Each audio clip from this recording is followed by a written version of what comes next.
ইয়ে করা, মানে তারা কেউই যেন মনে না করে যে অঞ্জু, কিন্তু তাকে নিয়ে এটা করা উচিত হয়নি। বেদের মেয়ে জ্যোৎস্নায় আমায় কথা দিয়েছে।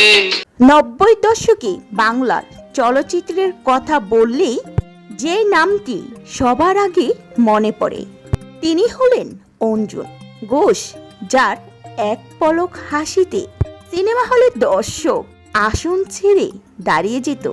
তার চোখের জল দেখে কেঁদে ভাসাতো বাংলার লাখো লাখো মানুষ। বেদের মেয়ে জ্যোৎস্না দিয়ে যিনি এক অমর ইতিহাস গড়েছিলেন, আজ সেই সিনেমার দর্শকদের হৃদয় আর্ট হয়ে রয়েছে।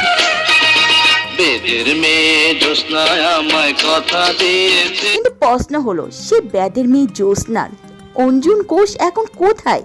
এই অবস্থা তার, কেন তিনি সিনেমা জগৎ থেকে বিরতি নিলেন? রূপালী পর্দা সেই ঝলমলে কিংবদন্তি নায়িকা কেমন আছে? হঠাৎ করে 2018 সালে তার দেখা মিলল এক সংবাদ সম্মেলনে।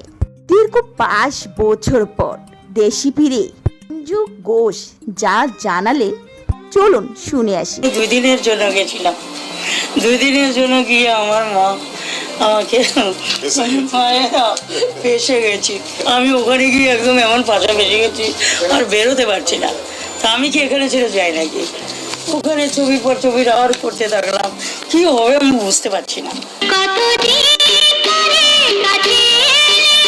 2018 সালের পর তার আবারও দেখা মিলল 2023 সালে, যেখানে দেখা মিলল তার বয়সের বার্ধক্য এবং এককালে পর্দা কাঁপানো সুন্দরী নায়িকা আজ যেন প্লাস্টিক সার্জারি আর বয়সের কারণে নিজের সৌন্দর্য হারিয়ে ফেলেছে। এখন হয়তোবা কেউ তাকে দেখলে চিনতে নাও পারে। এ হলো বর্তমানে অঞ্জন ঘোষের। আপনারা হয়তো অনেকেই মনে করবেন এটা অঞ্জন ঘোষ নয়, এটাই অঞ্জন ঘোষ। প্লাস্টিক সার্জারির কারণে তার চেহারার এই অবস্থা।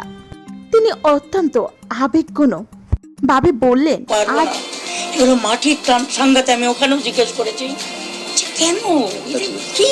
আমার কোনো ক্ষোভ নেই, আমার তো দেশ, এটা আমার নিঃশ্বাস, জন্মস্থান। এখান থেকে নিঃশ্বাস নিয়েছিলাম, সেই নিঃশ্বাস নিয়ে ওখানেও এতদিন বেঁচে আছি। আজ আর আমার কেউ খোঁজ নেয় না, আমাকে কেউ আর আগের মতো সিনেমাও ডাকে না। আমি বাঁচতে চাই, আমাকে বাঁচান।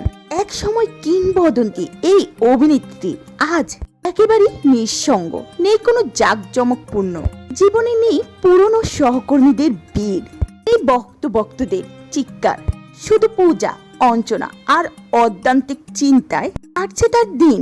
বার্ধক্য, শারীরিক কষ্ট আর গভীর একাকিত্ব সঙ্গে প্রতিদিন লড়াই করছেন অঞ্জন ঘোষ।